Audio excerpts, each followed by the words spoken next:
Aminkan saja. Ya, fokus dulu. Shalom. Shalom. Sekali lagi shalom. Shalom. Apa kabarnya? Puji Tuhan, luar biasa. Kabar baik. Yes, yes, yes. Haleluya, puji Tuhan. Beri kemuliaan yang paling melimpah. Kalau kasih tepuk tangan itu jangan ragu-ragu. Mau enggak. Ya. Ya, jadi jangan ragu-ragu. Bapak Ibu Saudaraku yang terkasih di dalam nama Tuhan Yesus. Pada pagi hari ini adalah pagi hari yang luar biasa, bulan Mei. Sebentar kita akan kita akan adakan ibadah doa 10 malam. Ya, ibadah doa dan KKR 10 malam ya, selama 10 hari. Mulai dari tanggal 10 sampai dengan tanggal 19. Ya, kita akan mulai dari setiap malam jam 7 malam. Ya, karena saudara-saudara mungkin ada yang berkata, oh saya belum pulang kerja, gak sempat. Gak apa-apa ya, kita ikut ya jam 7 ya. Jadi saudara yang terkasih, mari kita berdoa di tempat ini selama 10 hari ya, menantikan yang namanya memperingati yang namanya apa? Hari pencurahan Roh Kudus ya. Dan kita percaya saudara yang terkasih bahwa ketika kita dengan sungguh-sungguh dengan iman ya, maka kita akan diberikan damai dan sukacita daripada Tuhan. Amin. Amin. Jadi Bapak Ibu Saudara, datang dan berdoalah kepada Tuhan di saat hatimu tidak tenang, datang pada Tuhan. Terlebih di saat hatimu tenang, lebih baik lagi untuk berdoa. Jadi doa 10 malam ya, doa 10 malam. Jadi saudara jangan lewatkan 10 malam itu. Ya, mari kita datang dan bersyukur kepada Tuhan selama 10 malam. Ya, kita mau taat kepada Tuhan. Nah, Bapak Ibu Saudaraku yang terkasih di dalam nama Tuhan kita Yesus Kristus, pada saat ini, ya, di bulan Mei ini kita berbicara, ya, kita berbicara tentang hidup dalam kerukunan. Bapak Ibu Saudara, kalau kemarin kita berkata bahwa kita belajar tentang apa di bulan April? Ada yang tahu? Ada yang masih ingat tema di bulan April? Hah? Apa? Kekuatan apa? Gak tahu, lupa depannya. Luar biasa. Ayo. Bapak tahu? Tuhan adalah kekuatan kita. Ya, puji nama Tuhan. Jadi saudaraku yang terkasih, Tuhan adalah kekuatan kita. Itu di bulan April. Di bulan Mei ini kita berbicara tentang, kita belajar tentang hidup dalam kerukunan. Kalau kita berkata bahwa Tuhan adalah kekuatan kita, maka saudaraku yang terkasih, Tuhan akan memberikan kita satu pemahaman yang benar tentang yang namanya hidup dalam kebersamaan. Karena apa? Roh Kudus itu tidak kacau, Roh Kudus itu tertib. Ya. Jadi Roh Kudus itu tidak kacau, saudara yang terkasih. Roh Kudus itu tidak memberikan dan tidak mengajarkan kita mengasihi yang satu lalu membenci yang satu. Tetapi Roh Kudus itu memberikan kita apa? Damai dan sukacita, supaya kita bisa berdamai dengan sesama. Oleh sebab itu, hidup dalam kerukunan, ini yang menjadi tema, ini yang menjadi pelajaran kita sepanjang bulan Mei ini. Ya, seperti yang saya katakan tadi bahwa di bulan ini, saudaraku yang terkasih, ya, kita akan memperingati hari yang namanya, ada 2 hari yang kita peringati. Pertama, hari kenaikan Yesus Kristus. Wah, kita ada ibadah di tanggal 9. Ya, kita ada ibadah di tanggal 9. Ya, dimulai dari jam 8 pagi ya sampai sore.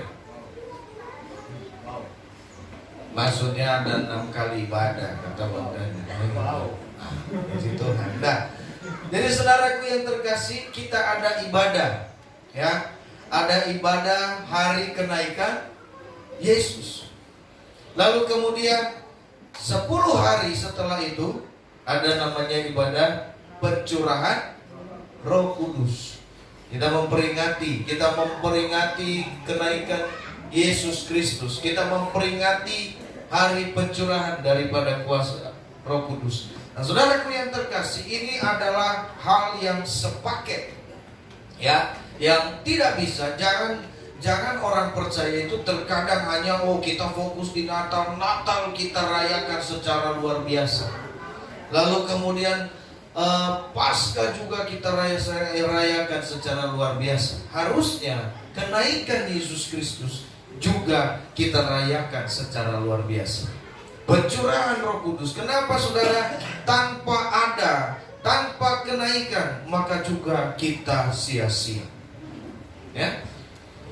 Oleh sebab itu Bapak Ibu Saudara, ini adalah sepaket, dimulai dari kelahiran sampai kepada pencurahan. Itu adalah satu hal yang dinubuatkan dan itu harus tergenapi. Nah, kalau tidak ada yang tergenapi salah satu di antara itu, maka saudara bohong firman Tuhan. Oleh sebab itu Bapak Ibu Saudaraku yang terkasih, mari kita mau datang kepada Tuhan, ya. Siapa yang mungkin tidak bekerja atau saudaraku yang terkasih dalam mempergunakan libur itu, jangan katakan bahwa ini waktunya tidur seharian. Dan seperti itu, karena biasanya orang yang bekerja itu lalu kemudian ketika ada libur, wah ini tidur kita seharian puas-puas deh, kan begitu ya. Karena saya juga dulu pernah kerja, ya, betapa lelahnya. Lalu kemudian saudara, kita senantiasa sering mempergunakan waktu libur. Permasalahannya libur itu, ya, hari Minggu, dan kita harus datang beribadah kepada Tuhan, ya. Nah, saudaraku, ini yang harus kita perlu perhatikan dalam hidup ini. Walaupun kita terkadang capek, tetapi di dalam mengiring Tuhan, mau tidak mau kita harus datang kepada Tuhan. Nah, itulah saudaraku yang terkasih, iman yang membawa kita demikian. Nah, oleh sebab itu Bapak Ibu Saudara, di bulan ini kita berbicara tentang kerukunan. Kenapa kerukunan? Bapak Ibu Saudara yang terkasih, kerukunan itu di dalam kamus bahasa Indonesia, kalau saudara sudah baca kemarin renungan-renungan, belum Pak, belum saya baca, puji Tuhan, ya nggak apa-apa, ya, anggap saja itu renungan angin lalu, ya, sehingga kita nggak baca gitu, ya. Banyak sih juga, ya, ada yang bilang amin amin, ya, puji Tuhan, amin amin, ya. Luar biasa sekali. Nah, Bapak Ibu Saudara, saya mau sampaikan bagi setiap kita bahwa apa? Rukun berarti tidak kacau. Ya. Rukun artinya tidak kacau, Saudara. Ya. Tidak ada perbantahan, tidak ada sungut-sungut, tetapi semua hidup rukun. Ya. Tidak ada saling mencela satu dengan yang lain. Hidup rukun. Rukun lawan kata dari kekacauan. Kekacauan itu terjadi, ada kekacauan, saudara, ada pertikaian, ada permusuhan, ada permasalahan. Maka tidak akan bisa hidup rukun. Oleh sebab itu, Bapak Ibu Saudara, sebagai anak-anak Tuhan, Tuhan inginkan kita hidup di dalam kerukunan. Karena kita punya Allah yang luar biasa. Ya. Allah yang luar biasa, Allah yang memulai supaya bagaimana kerukunan itu terjadi.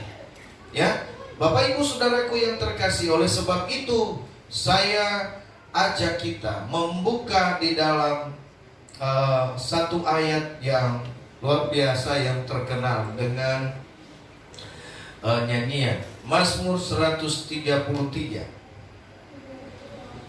Saya percaya saudara bahwa firman Tuhan ini hafal. Ada yang hafal firman Tuhan ini?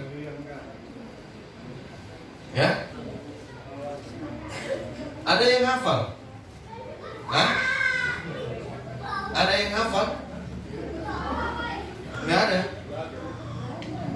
Ini lagu loh. Ada yang hafal lagu ini?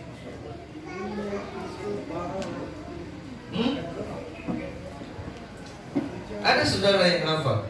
Kalau ada yang hafal dikasih 100.000 kata Bu Amin. Ada?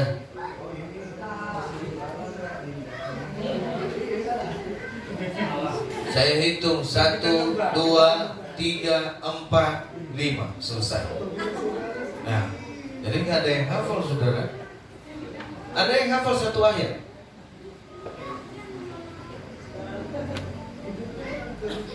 Nggak ada. Oke, kalau begitu kita baca bersama-sama saja. Ya, kita baca bersama-sama. Ada di atas. Nah, saudara kita boleh buka Mazmur 133. Persaudaraan yang rukun.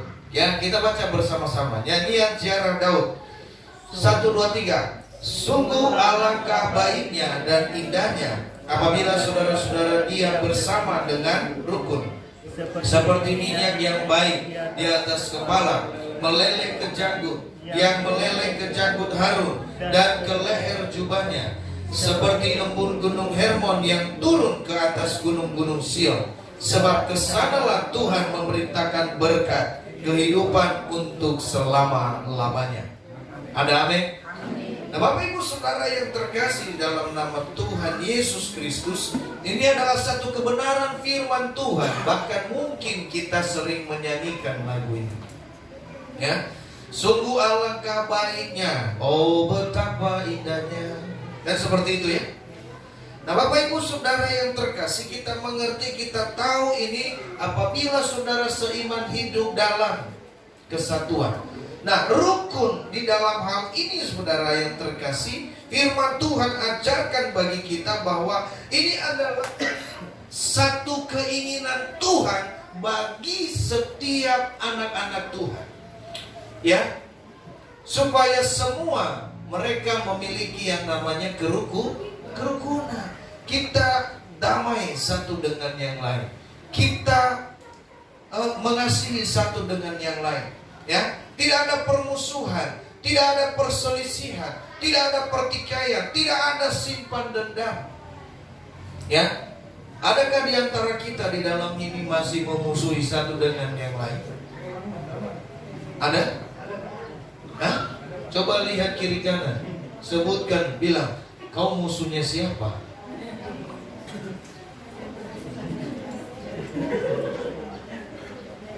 Nah, Bapak Ibu Saudaraku yang terkasih, Tuhan inginkan kita menjadi orang yang hidup di dalam kedamaian. Ya, hidup rukun itu ternyata sangat penting. Bapak Ibu Saudara yang terkasih, hidup rukun itu sangat penting di dalam kebenaran firman Tuhan yang kita dengar ini. Ya, hidup rukun itu saudaraku yang terkasih, kenapa dikatakan kenapa kita harus hidup rukun? Pertama, karena rukun di hadapan Tuhan itu sangat baik. Ya, kerukunan itu membuat hati Tuhan menjadi rindu untuk apa? Untuk senantiasa memberkati setiap kita. Ya, kerukunan itu membuat hati Tuhan, maka dikatakan apa? Sebab kesanalah berkat-berkat itu dicurahkan. Ya, ketika kita hidup rukun, saudara, satu dengan yang lain, jemaat yang satu dengan jemaat yang lain, maka jemaat itu akan diberkati. Bapak Ibu Saudaraku yang terkasih, tidak hanya hidup kita yang diberkati, tapi gereja juga pasti diberkati. Ya, pribadi kita diberkati, rumah tangga kita diberkati, gereja kita diberkati, organisasi di mana kita ada pasti diberkati. Kenapa? Kalau kita ada dalam kerukunan. Ya, kita hidup rukun. Kenapa? Di dalam kerukunan, di dalam adanya damai sejahtera, di dalam adanya sukacita itu, saudaraku yang terkasih, firman Tuhan katakan, kesanalah berkat dicurahkan. Ya, Oleh sebab itu Bapak Ibu Saudaraku yang terkasih, ini hal yang luar biasa sekali yang harus kita pelajari, harus kita lakukan. Ya, hidup dalam kerukunan ini Bapak Ibu Saudaraku yang terkasih, mungkin kita terkadang gampang untuk menyampaikan. Tapi untuk hidup rukun ini sementara saudara ini sangat sulit untuk dilakukan. Ya, bagaimana bisa hidup rukun? Bagaimana bisa hidup damai? Saudaraku yang terkasih, apabila sementara kita memiliki pemikiran-pemikiran yang lain. Ya, bagaimana kita bisa hidup rukun sementara kita memiliki satu keinginan untuk tujuan kepentingan diri sendiri. Ya, ada 3 hal yang harus kita ketahui. Ya, bagaimana kita mengikut Tuhan? Pertama, kita berdamai dengan Tuhan. Berdamai dengan Tuhan berarti saudaraku yang terkasih, kita memiliki hubungan pribadi yang baik dengan Tuhan. Lalu kemudian berdamai dengan diri sendiri. Ya, kenapa kita harus berdamai dengan diri sendiri? Karena ada orang-orang yang tidak suka dengan dirinya sendiri. Ya, ada orang yang tidak terima dengan kehidupan dia. Kenapa saya begini? Kenapa saya begitu? Kenapa melulu? Kenapa hidup saya? Kenapa hidup saya? Padahal firman Tuhan bilang mengucap. Nah Bapak Ibu Saudara, ini kita harus berdamai dengan hidup kita, berdamai dengan diri kita sendiri. Terima hidup ini, terima kita apa adanya. Maka saudaraku yang terkasih dalam nama Yesus, ya, firman Tuhan ini kita jadikan cermin di dalam kehidupan kita. Ya, saudara tahu cermin? Saudara tahu cermin? Gak ada? Gak tahu. Nanti keluar ada cermin di dekat kamar mandi. Kalau saudara nanti saya keluar dari sini belok kanan, lalu belok kanan lagi, ke kiri ada cermin di situ. Ya, saudara, dan saya percaya saudara punya cermin di rumah, betul? Ya, betul tidak? Betul. Cermin digunakan buat apa? Buat ngaca, betul? Ya, ngaca. Siapa yang ngaca? Kita sendiri. Amin. Ya, kita ngaca. Saudaraku yang terkasih dalam nama Tuhan, ketika kita lihat diri kita, apa yang kita mau lihat? Ya, keren. Ya, ada upil sedikit, ya ada upil, kan begitu, dilepas, kan begitu. Bulu hidung udah mulai panjang, contoh begitu kan. Bagaimana motongnya, rambut sudah mulai nggak rapi ini, kan begitu. Ya betul ya? Nah, kalau dia mah enggak, ya kan? Biarkan saja, ya. Nah saudaraku yang terkasih, kita lihat, kita pakai baju, lalu kemudian kita lihat, pasti pertama kita bergaya. Udah rapi atau belum, betul ya? Iya. Saudara yang terkasih, ya ada kerut-kerutan sedikit, aduh bagaimana ini caranya, ya kan? Lalu kemudian besok-besok pakai bedah yang tebal, kan begitu? Ya kan? Supaya licin. Nah kita lihat supaya apa? Supaya penampilan kita semakin baik, betul tidak? Ya, apa penampilan kita sudah oke? Apa penampilan kita sebelum bercermin kita nggak mau berangkat? Ya benar gak? Ya sisiran kita sudah rapi apa belum? Ya belah pinggir apa belah tengah, kan begitu kan? Sudah rapi apa berdiri rambutnya? Ya kan begitu. Nah Bapak Ibu Saudara, kita pakai cermin ini. Ya, kita pakai cermin untuk apa? Untuk melihat diri sendiri. Demikian dengan firman Tuhan. Ya, kita baca firman Tuhan supaya apa? Hidup kita terperbaiki. Amin. Amin. Amin. Firman Tuhan bagaikan cermin bagi kita. Oleh sebab itu saudara yang terkasih, ketika kita suka baca firman Tuhan, ketika kita rajin baca firman Tuhan, maka kita akan berdamai dengan kita akan lihat, kita akan ubah, kita akan senang dengan pribadi kita sendiri. Ya.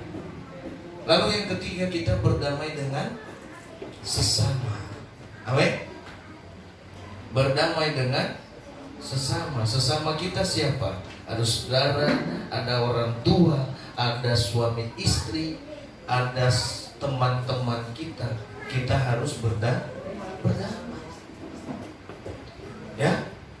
Makanya di dalam Roma 12 ayat 18 dia berkata apa? Kalau sekiranya hal itu dibebankan kepadamu, berusahalah untuk hidup damai. Ya. Supaya apa? Terjadi yang namanya kerukunan. Kerukunan itu, saudaraku yang terkasih, seperti yang disampaikan firman tadi, bahwa apa? Kesanalah berkat itu akan dicurahkan. Kalau kita rukun-rukun saja dalam hidup ini, maka saudara percayalah, ya, berkat Tuhan pasti akan dicurahkan. Hidup rukun, maka gereja kita, pembangunan tahap kedua pasti akan dimulai. Amin. Ya. Kalau kita tidak punya pikiran satu dengan yang lain, bahwasanya oh ini dan itu, jangan-jangan, ya, kecurigaan. Bapak Ibu Saudara, ini tidak ada kerukunan. Nah, oleh sebab itu saya mau sampaikan, apa sih yang kadang-kadang membuat orang tidak bisa rukun? Ya, Bapak Ibu Saudara, ya, kita lihat. Adam dan Hawa diciptakan Tuhan. Pada mulanya mereka hidup dalam kerukunan, sebelum itu jatuh dalam dosa. Ya. Tapi Bapak Ibu Saudara, tiba-tiba ada ular, ada iblis yang datang, lalu kemudian Bapak Ibu Saudara merusaklah semuanya, sehingga akhirnya mereka jatuh dalam dosa. Kerukunan tidak terjadi ketika mereka jatuh dalam dosa. Yang terjadi adalah tuduh menuduh, ya. Adam menuduh Hawa, Hawa menuduh ular. Jadi tidak ada yang menurut mereka salah. Tidak. Nah, Bapak Ibu Saudaraku yang terkasih di dalam nama Tuhan. Nah, kenapa sering terjadi tidak adanya kerukunan? Karena kita sering, pertama, karena kita sering mengizinkan iblis hadir dalam kehidupan kita. Ya. Oleh sebab itu Bapak Ibu Saudara, iblis yang berusaha memutarbalikkan fakta yang terjadi. Kita memikirkan sesuatu yang tidak terjadi, yang belum terjadi. Kita memikirkan sesuatu hal yang menakutkan bagi kita, yang membuat kita tidak damai sejahtera. Terkadang pikiran ini kita hadirkan di dalam hidup kita. Kita izinkan dia mampir. Ya. Itu yang terjadi. Kalau seandainya waktu itu Hawa tidak izinkan itu ular untuk berbicara dengan dia, maka Bapak Ibu Saudara, kemungkinan besar mereka tidak jatuh dalam dosa. Ya.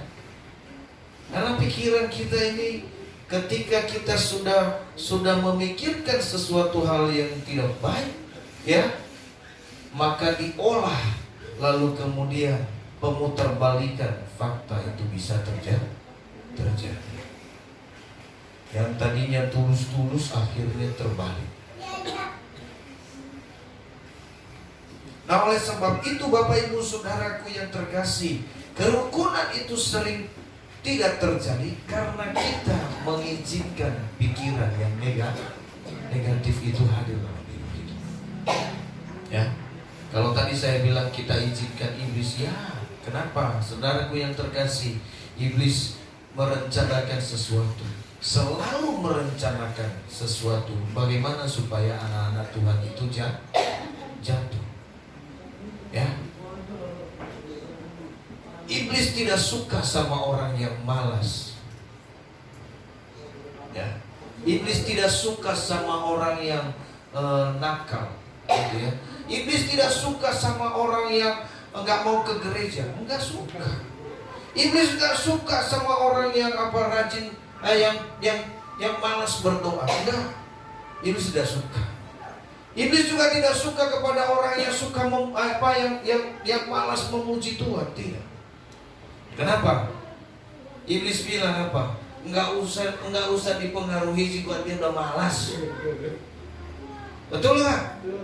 Ya, nggak usah dipengaruhi, dia juga udah jahat kok. Ya, lebih jahat pula dari saya, kata iblis. Betul nggak? Lebih malas dari saya. Ya, nggak usah disuruh dia ngegosip, nggak usah. Dia lebih hebat gosipnya daripada saya. Betul? Jadi iblis tidak suka. Iblis tidak suka sama orang-orang yang suka gosip. Kenapa? Dia nggak perlu pengaruhi orang yang suka gosip. Betul? Ya kan? Dia udah rusak sendiri tanpa saya rusak. Betul? Ya, makanya ketika di hadapan kan ini salahnya iblis. Enggak, saya nggak ngapa-ngapain dia lebih jahat dari saya. Hah? Saudaraku yang terkasih, ingat itu. Ya. Tapi di mana iblis suka? Ya, adalah kepada anak-anak yang suka rajin beribadah. Iblis sangat dia mendampingi kita. Dia suka menyamar sebagai malaikat. Dia suka menyamar sebagai apa? Ya, serigala berbulu domba. Ya, padahal hanya apa? Hanya untuk menjatuhkan kita. Ya. Jadi Bapak Ibu Saudaraku yang terkasih, jangan izinkan pikiran yang tidak baik hadir di tengah-tengah kita. Ya. Itulah sebabnya kerukunan itu sering tidak terjadi. Yang kedua, saudara yang terkasih, kenapa kerukunan sering tidak terjadi? Karena kita saling mencari kepentingan diri sendiri. Ya, kepentingan diri sendiri itu berdasarkan apa, saudaraku yang terkasih? Pokoknya apa mau gue. Ya, kalau ada yang tidak sesuai dengan keinginan saya, sudah selesai. Permasalahannya di situ. Tapi kita ini hidup di dalam berjemaah, bukan cuma kita sendiri. Kita harus hidup berdampingan dengan orang lain. Amin. Ada yang sanggup hidup sendiri di dunia. Gak usah ada orang, mau sendiri yang hidup. Ya, mau ngomong sama siapa, mau marah-marah aja sepuasnya. Ya, mau ngambek juga ngambek sepuasnya. Ya, nggak tahu, pokoknya ngambek aja. Nggak ada orang. Ya pergi ke hutan nggak ada orang kan? Teriak-teriak, marah-marah, terserah. Ya, nggak ada yang lain. Siapa yang sanggup untuk hidup sendiri? Justru Tuhan menciptakan kita sebagai makhluk sosial, ya, bukan sosial media. Ya, luar biasa sekarang kita ini, ya. Kita manfaatin sosial media dengan bijak, dengan baik, ya. Kalau memang dia bisa menghasilkan uang, silakan.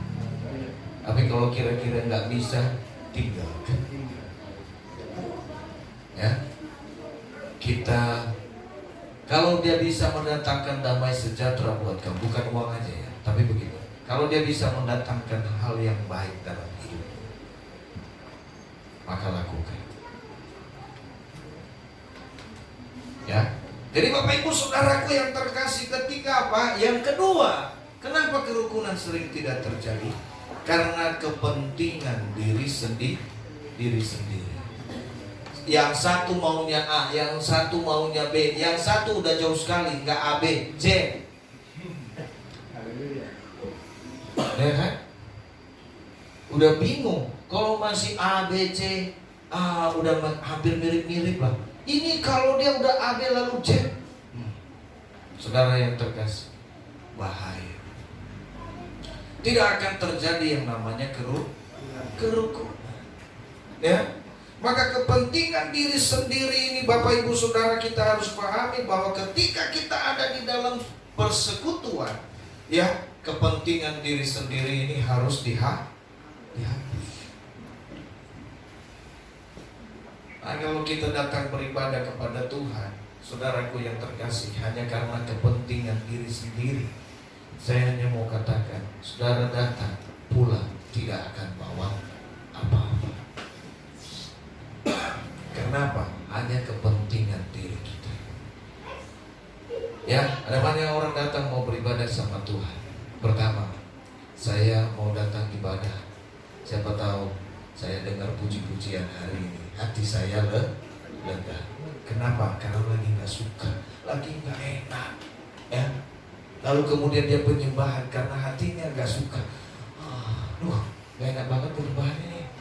Ya, nggak ngangkat dan segala macam. Yang salah apa, Gere? Yang salah apa?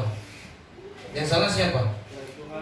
Pelayan Tuhan yang salah. Nggak bawa, nggak bisa ngangkat amat, nggak bisa. Aduh, padahal lagunya, aduh.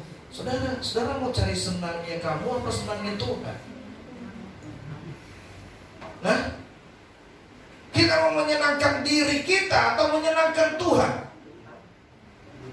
Ya, terkadang kita berpikir seperti itu. Ya, nggak enak, kurang asik, kurang serak. Di situ aja yang bermasalah, betul? Ya, kadang-kadang jadi orang ini bermasalah kemana-mana juga dia bilang nggak ada ibadah yang bagus, kecuali dia lihat ada lampu metro, teto, ini bagus, ini kayak diskotik.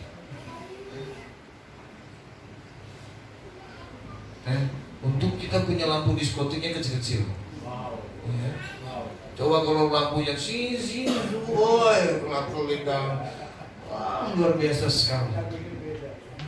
Lagunya udah beda, ya. Puji nama Tuhan. Nah, Bapak Ibu Saudaraku yang terkasih dalam nama Tuhan, apakah itu yang menyenangkan hati Tuhan? Tidak. Tapi ibadah itu kita mau datang kepada Tuhan, fokusnya bukan untuk kita, tapi fokusnya untuk Tuhan. Maka kalau kita cari kepentingan diri sendiri, saudaraku yang terkasih, ya, pulang pergi dari rumah Tuhan, kita hidup tidak akan diubahkan. Ya, kenapa? Karena hanya memuaskan diri sendiri. Dan ini tidak hanya untuk jemaat, pelayan-pelayan Tuhan juga terkadang seperti itu. Saya melayani Tuhan, ya, karena memang hidup saya tidak terpuaskan. Biarlah saya melayani Tuhan.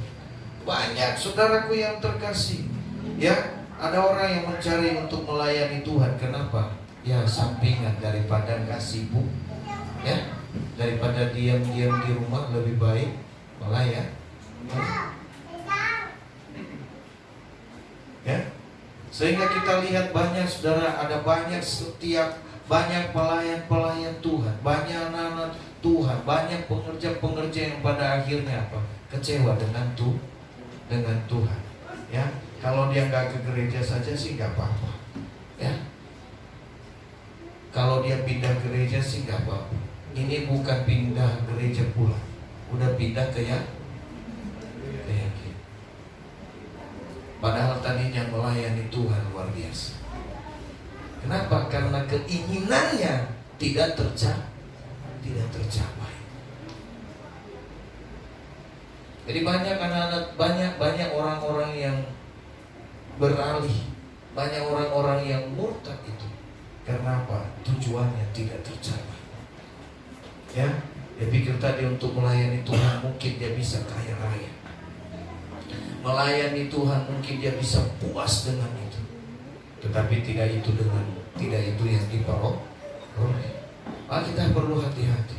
Baik kita beribadah sama Tuhan, maka Bapak Ibu Saudara seringkali saya katakan seringkali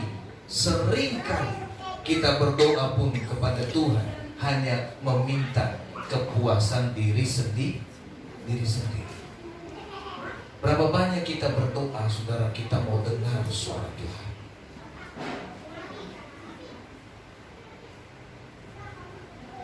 Setiap doa yang kita panjatkan, Tuhan berkati kami, Tuhan tolong kami. Semuanya tentang kami. Betul? Betul tidak? Lalu kapan waktunya tentang Tuhan?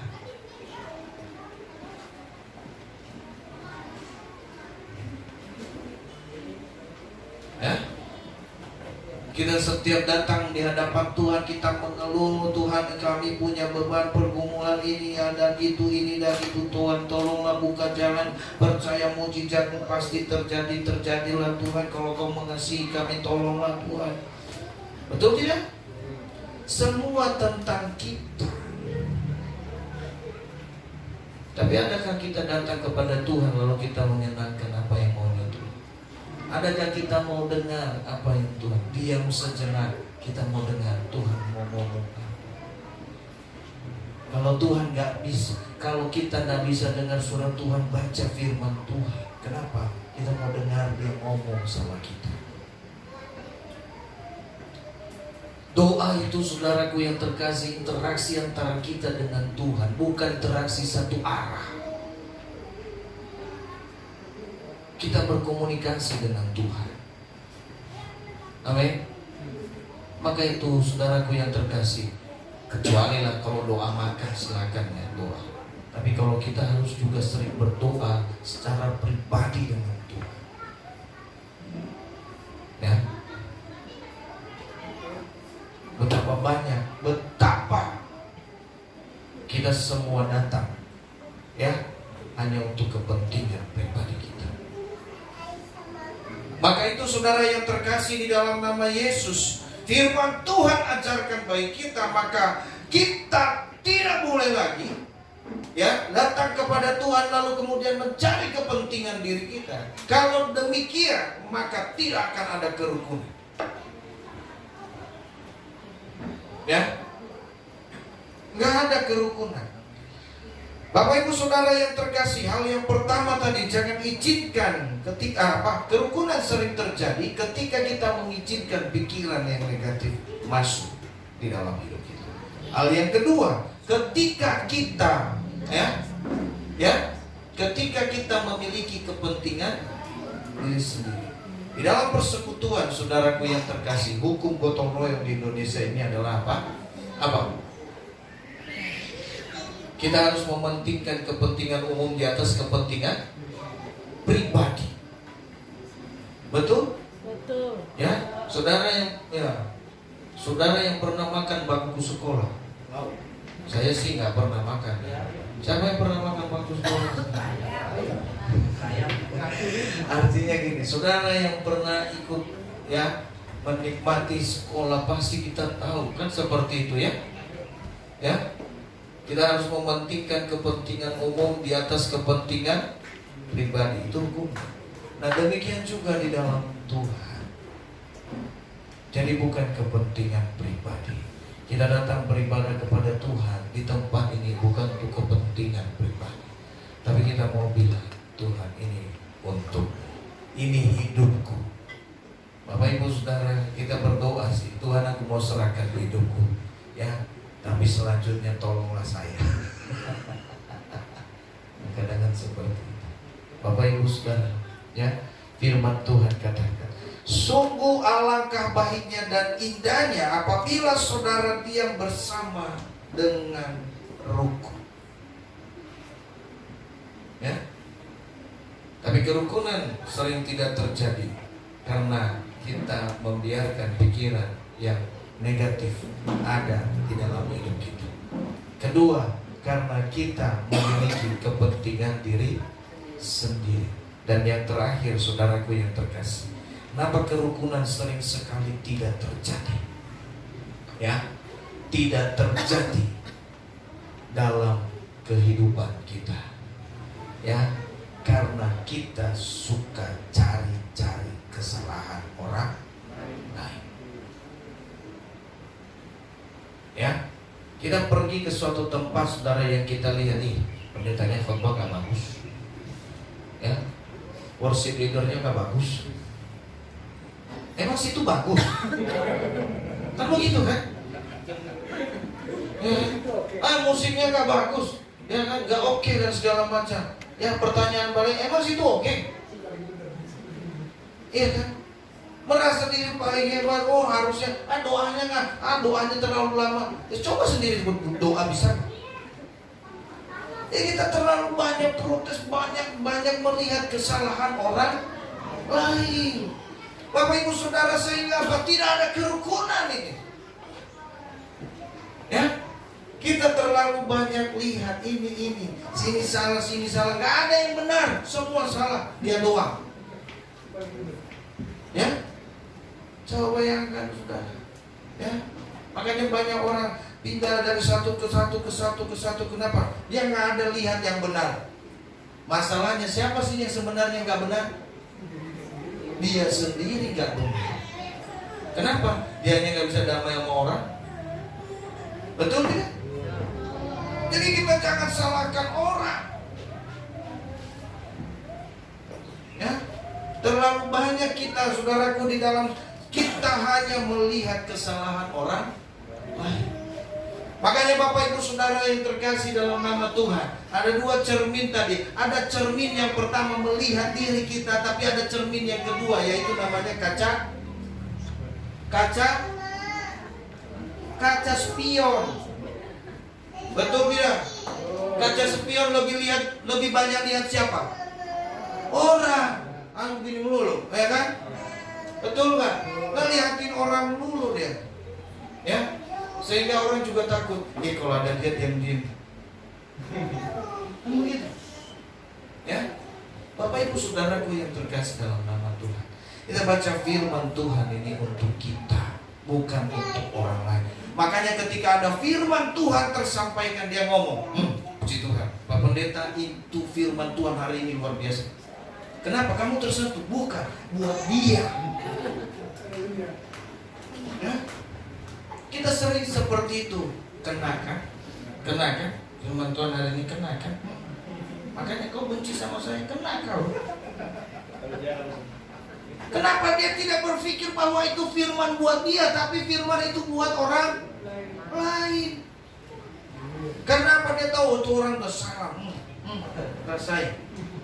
Diajar kamu sama Pak Pendeta kan? Bapak Ibu Saudaraku yang terkasih, kenapa kita harus berpikir seperti ini? Firman Tuhan yang tersampaikan hari ini kita terima. Amin.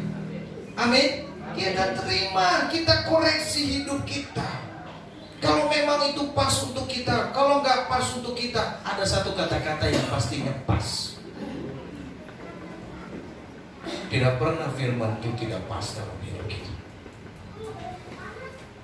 Ya, jadi Bapak Ibu Saudaraku yang terkasih, jangan suka lihat kesalahan orang lain.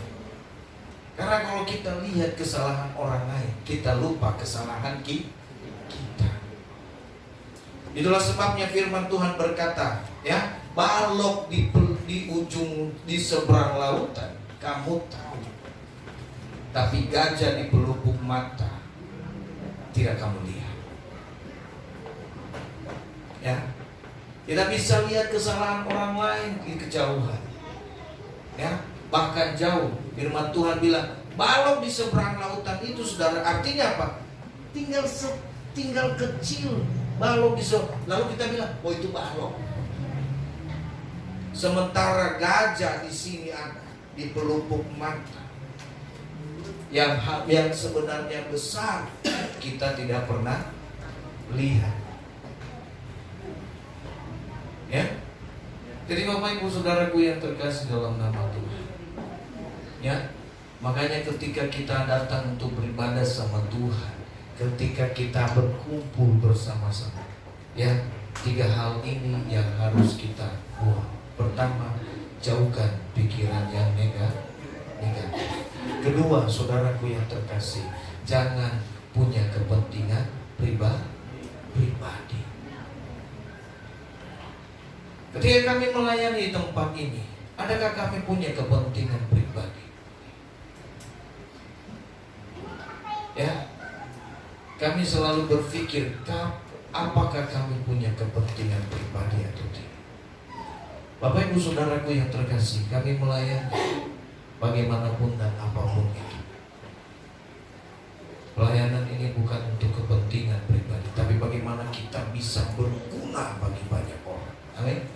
Setidaknya kalau kami sudah dipanggil Tuhan, saudara pernah mendengar firman yang kami sampaikan. Setidaknya kalau umur kami tidak panjang, atau salah satu di antara kita tidak panjang, tapi saudara pernah dengar firman Tuhan yang tersampaikan, dan saudara tersentuh akan hal itu. Itulah namanya kita menjadi berkat. Amin. Amin. Makanya Bapak Ibu Saudaraku yang terkasih di dalam nama Yesus, mari ya kita hidup dalam kerukunan.